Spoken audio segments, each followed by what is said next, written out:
Hi everyone, I'm making this video about emerging from a T-junction. It can be for other junctions as well, but specifically in this video we're going to talk about it from a T-junction coming out.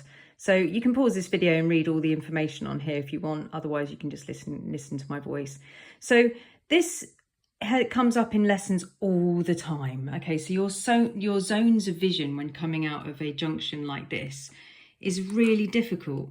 Now, whether you've learned with your driving instructor or you've looked at videos online or even my own, T-junctions can be put into two categories of open and closed. Open means you can see everything, so there won't be any buildings or bushes on approach, and closed means there's bushes and things on approach that makes you not be able to see.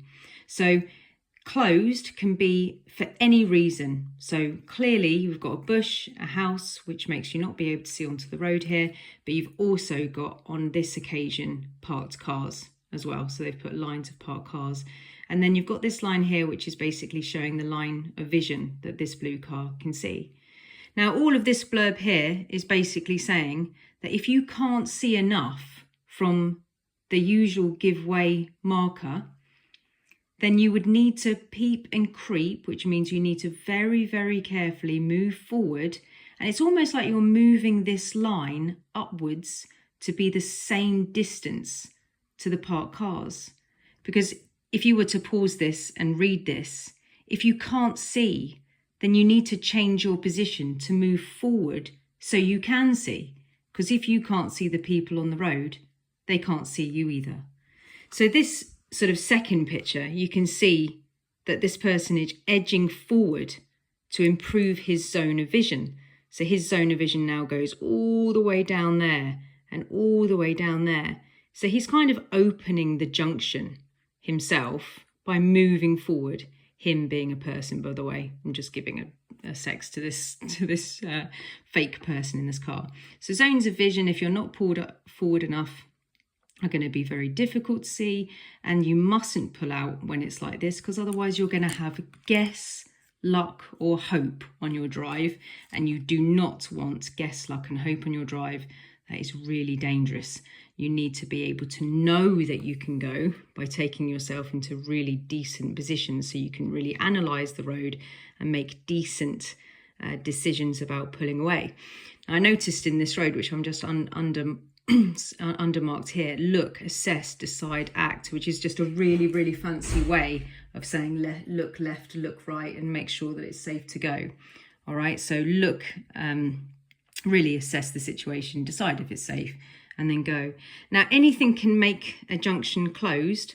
You could come up to a junction in the winter time and all the leaves on the trees are dead and you can see right across because you can see all through the trees. But then in the summertime, all the leaves are there, you can't see a thing. So you'd have to creep forward.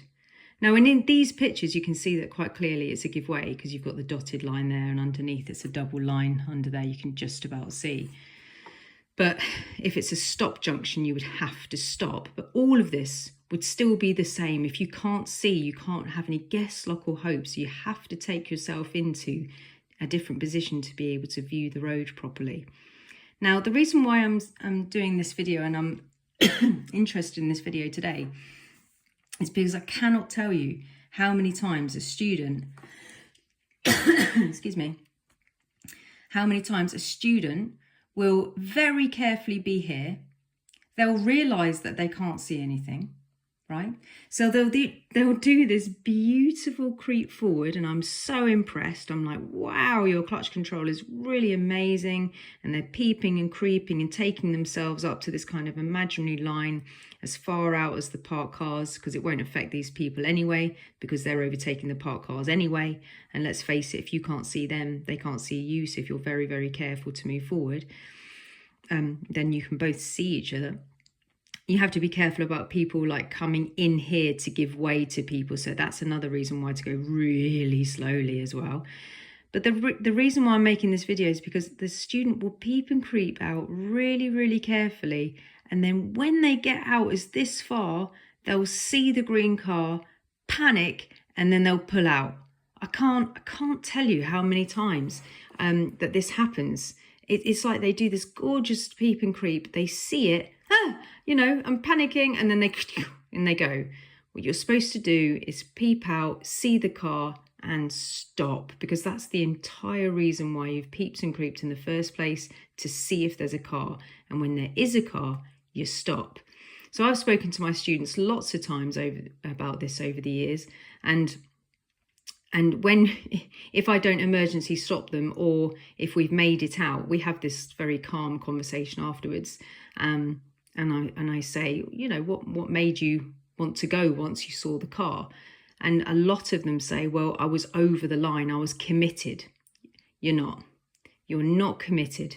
You are not committed to going. I understand what the students are trying to sort of say to me, but the point is that you move forward on purpose, imagining this line goes forward on purpose to see if there's a car. If you were on foot and you were literally not even in a car, you were just stood there, you wouldn't just walk across the road when you couldn't see. You'd bend your whole body forward and look down here to see if a car's coming, and you would keep on going. You wouldn't have any guess luck and hope on your walk across the road. You would know if there's a car coming, and you do it in a car as well. And it's so common. It's so common to come out here, freak out, see the car and just go. So come out here and very carefully, if you see a car, come to a stop, because this is an incredibly closed situation. You cannot see, and it's totally fine for you to be over that line, because you're creating that zone of vision to be bigger, to make the junction open. I really hope this helps, because this is a very, very common thing for students to do.